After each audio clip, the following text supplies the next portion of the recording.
My sister leaned across the table, stared at my child, and said, "Your son doesn't deserve to be at my son's birthday." She said it slowly, like she wanted to savor the cruelty, and all I'd done was tell her no, I wasn't buying her the luxury car she'd circled online like it already belonged to her. For a moment, the room froze. Then everyone burst out laughing, even my parents, as if hurting Mason was entertainment. I looked at my son, then at them, and said quietly, "Everyone will get what they deserve." None of them imagined what that would actually mean. I should probably tell you who I am before the rest of this makes any sense. My name is Adelaide. I'm a 34-year-old music producer in Los Angeles, the kind of person who works more with headphones than people. Most days, it's just me, a half-finished melody, and my son Mason drawing dinosaurs beside my desk while I chase deadlines. I'm a calm person by nature. I've had to be. When you grow up in a family where storms appear out of nowhere, you learn to keep your own weather steady. I was the fixer long before I had the word for it, the kid who translated adult problems into solutions. I was 10 when the heater in our apartment burned out and filled the air with the smell of scorched dust. My mother argued with bills on the kitchen floor while Lily, 4 years younger and already dramatic, cried loud enough for the neighbors to check in. Back then, loudness got attention in our house. Quiet competence got responsibility, so I learned to hold things together. When I started earning money from songwriting, it didn't even occur to anyone to ask Lily for help. It was automatic: the broken AC at my parents' house, the groceries my mom said she'd pay me back for my dad's insurance premium. He forgot about Lily's gas, Lily's makeup, Lily's pop-up event, Lily's new project, Lily's next idea. I didn't mind at first. Helping felt like love, until it didn't. The more I helped, the more they acted like I owed them something, like stability in my life was a group resource they were entitled to withdraw from whenever they felt like it.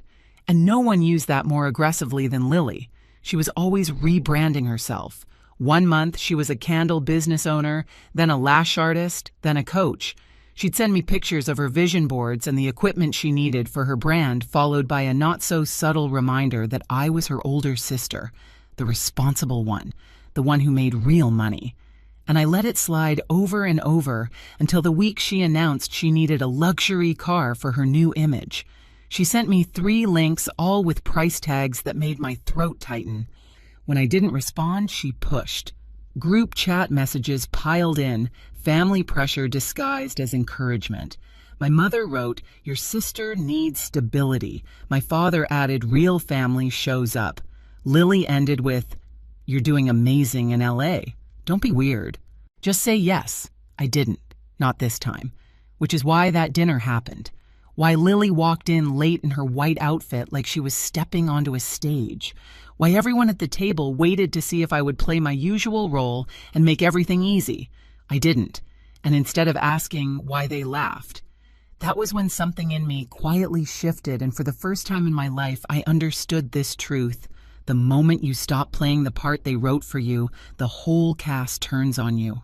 Dinner that night felt like stepping into a play I didn't audition for. The dining room in my parents' house hadn't changed in years. The wobbling table from my childhood, the hum of the old ceiling fan, the faint smell of overcooked chicken. Mason sat beside me, swinging his legs, tapping a quiet rhythm on his plate. My parents chatted with Lily as if nothing in the world had weight. Then Lily shifted the whole air in the room with one sentence. So she said, stirring her tea like she was performing for an invisible camera, "My car died. And I already told my followers I'm getting a new G-class. The matte one." She glanced at me. "You saw the links?" I didn't answer immediately. I cut Mason's chicken, handed him a napkin, took a slow breath. Lily leaned back, annoyed by my silence. "Just confirm you're covering the down payment. It's not a big deal. You make real money." My mother murmured something about supporting family. My dad chimed in with his usual, "You're the stable one, Addie." I put my fork down. "No." The word landed like a dropped plate. Everyone blinked, waiting for the punchline. Lily snorted. "Come on." I said no, I repeated. My father actually laughed. "She's joking." My mother smiled tightly. "Of course she'll help. She always does." But I didn't smile. I didn't soften it.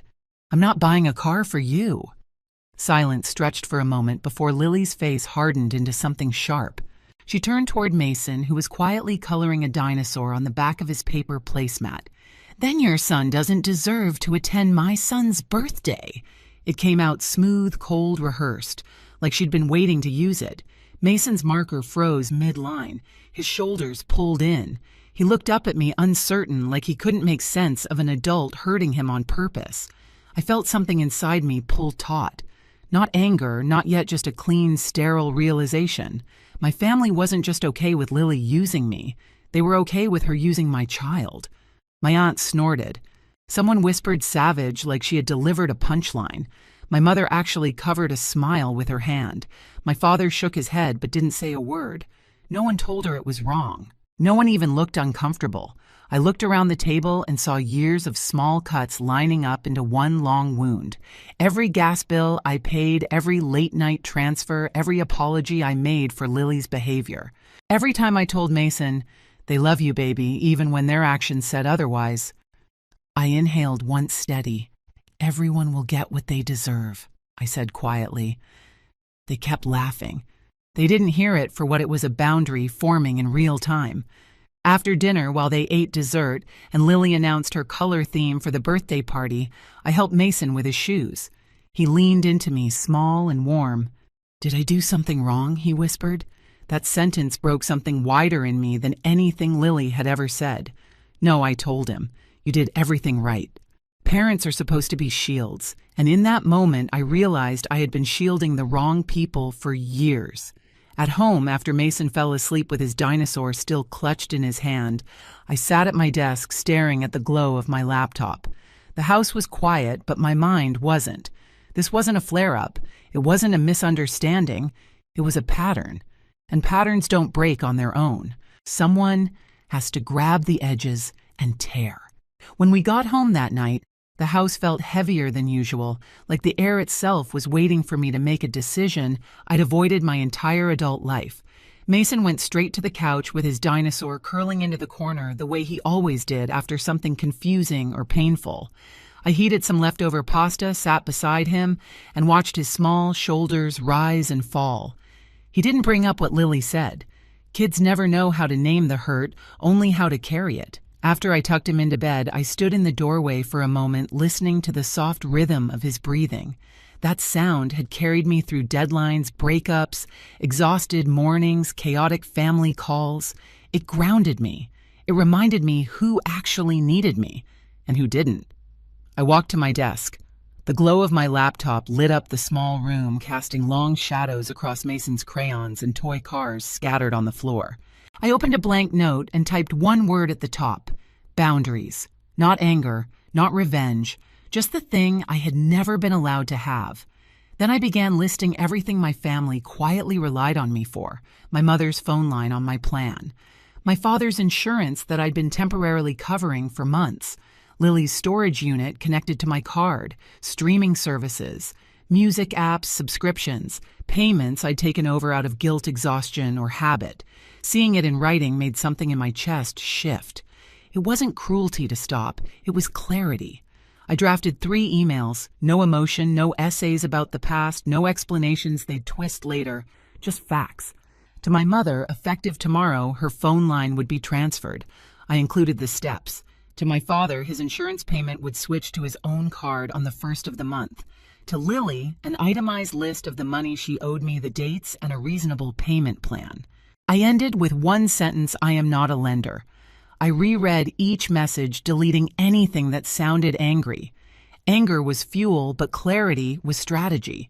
Before sending them, I whispered the same sentence I'd said at dinner, but this time it wasn't a warning. It was a promise to myself. Everyone will get what they deserve. I hit send. The house stayed quiet. No alarms went off, no explosions, no drama, just silence. A fresh kind of silence. The kind that comes right before your life splits into before and after. Tomorrow was Jaden's birthday party. They expected me to show up, smile, and fold like I always had. But tomorrow, I wasn't going as the family fixer. I was going as Mason's mother. The next morning, the sky over Los Angeles looked washed out, the kind of pale blue that feels too bright for how heavy your chest is. Mason woke up early, excited in that innocent way only kids can be. He held the birthday card he'd drawn for Jaden, a blue, scribbled car with crooked wheels and a tiny stick figure waving from the window. "Will he like it?" he asked. "He'll love it," I said, ruffling his hair. I didn't tell him the truth. Buzzing under my ribs today wouldn't go how anyone expected. We drove to my parents' neighborhood, passing rows of identical houses with trimmed lawns and plastic seasonal decorations. Mason kicked his heels softly against the back of my seat, humming a tune he'd heard me mixing the night before. When we parked down the street, he climbed out, still holding the card carefully with both hands. The party was already in full swing. I could hear music from the sidewalk, kids laughing, a dog barking, someone shouting for more cotton candy. A bright arch of blue and silver balloons framed the driveway. A folding table held cupcakes, each topped with printable cartoon faces. The rented bounce slide towered over everything, shimmering under the sun. It was the kind of birthday party that looked perfect on social media. As soon as we stepped toward the yard, Lily spotted us.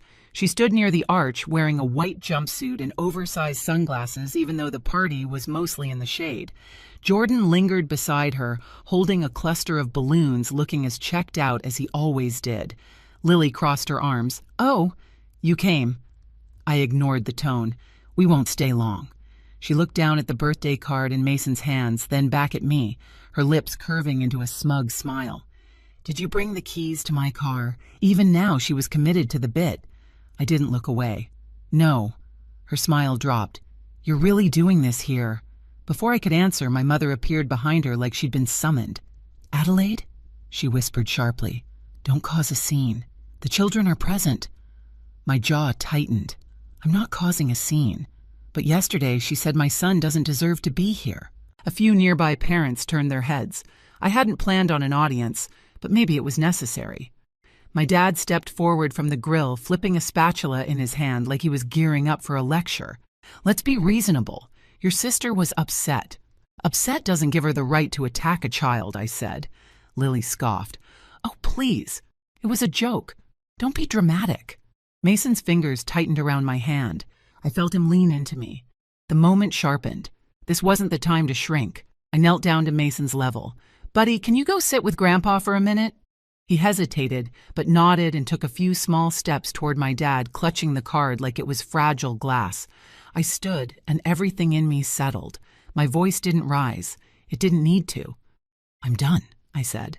Lily laughed, once confused. "Done with what?" "Being ridiculous, all of it," I said. "With paying for everything, with being treated like I don't matter, with you talking about my son like he's leverage." Her sunglasses slid down her nose. "You're punishing us because you don't want to help your family. I'm setting boundaries because you don't know how to respect family." My mother tried again. "Addie, no," I said, turning to her. "Mom, this is important. You all stood there last night and laughed while she humiliated Mason. That's not family. That's cruelty." The yard grew quieter. A couple of adults drifted closer, the kind of quiet that comes before a storm or a reckoning. I turned back to Lily. "I've covered your bills, your debts, your emergencies, your hobbies, your rebrands, your impulsive purchases, your short-lived businesses. I've covered things you don't even remember because you never asked how they got paid." Her mouth opened, then closed. "As of today, all of it ends." My dad frowned. "What do you mean, ends?" "Your phone line's transferred. Your insurance moved back to your card. Your storage unit no longer my responsibility. Subscriptions canceled." Jordan muttered under his breath. "Damn." I continued. "And Lily, I've sent you an itemized list of everything you owe me. You'll pay back what you can in a reasonable plan. I'm not a bank. I'm not a safety net. I'm not your personal investor." She took a step forward. "You can't talk to me like that." "I can," I said. "And I am." My mother whispered, "Adelaide, people are staring." "Good," I said. "Maybe someone should witness this because I'm done being the quiet one." Lily pointed at me, voice rising. "You're ruining Jaden's birthday." "No," I said. "You tried to ruin Mason's childhood." That landed. Hard. Even Lily blinked. Before anything else could break, Mason tugged at my sleeve. "Can I give him his card now?" "Of course," I said. He walked over to Jaden, holding the drawing with both hands. Jaden looked at it, then at me, then at Lily, and threw his arms around Mason. Kids always know the truth faster than adults. They don't care about power, they care about people. That one hug said more than every speech in the yard. I put a hand on Mason's shoulder. We're heading out. Lily's voice cracked. So you're just walking away? I nodded. Yes. And if you want to be part of our lives again, you apologize to Mason. You treat him with respect, and you talk to me like a sister, not a wallet. My dad stepped toward me like he wanted to intimidate me the way he used to when I was younger.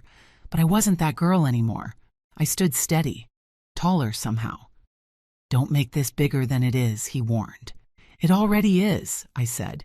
You just didn't see it because I was carrying all of it for you. For the first time, my mother looked genuinely shaken. She glanced at Lily, at Mason, at the people around us.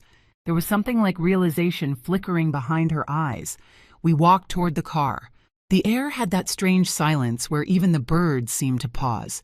As I opened the door for Mason, I heard my aunt whisper behind me, "She means it." Yes, I did. And for the first time, I wasn't afraid of what would happen when I stopped being the family's solution. Because the truth was simple. They had no idea what awaited them. Not yesterday, not today, and not in the life I was finally choosing to build. By Monday morning, the consequences began landing exactly where they belonged. My phone buzzed with confirmations, the carrier processed the line transfers, the insurance office updated the payment method, and 2 streaming services sent polite emails thanking me for my time. It felt like clearing a cluttered room I'd been trapped in for years. My mother called first, not frantic the way I expected, just quiet. "My phone isn't working," she said. "I sent you the steps," I answered gently. "You can handle it." There was a long pause. "Okay." My father didn't call, but he sent a short message. "Got the insurance notice." Nothing more. The absence of anger was its own shift. Lily, however, erupted. Text after text, each more frantic than the last. The storage facility had contacted her. The auto charge failed. Her posts online grew vague and melodramatic. Dark backgrounds, dramatic captions, polls about fake family. I didn't respond. I didn't need to. The boundaries were doing the work for me. 2 evenings later, my mother showed up on my porch. This time she didn't push inside. She just stood there, wringing her hands. "You're right," she whispered, "about what happened to Mason. About all of it." It wasn't an apology, but it was the beginning of one. The next morning, my phone buzzed again. A message from Lily. I was wrong to say that about Mason. Just one sentence. It was enough to show something had cracked. A week later, I took Mason to the park near our place. The late afternoon sun turned the grass gold, and he raced down the slide with a laugh so full and unburdened, it felt like a kind of victory. For the first time in years, there was no buzzing phone, no incoming crisis, no quiet dread in my chest. Just us, just peace. I watched him run toward me, cheeks flushed, and I realized something simple protecting him didn't require sacrificing myself. It required boundaries. Clear, calm, non-negotiable boundaries that no one could twist again. If this story resonates with you, share your experience below and subscribe for more stories like this.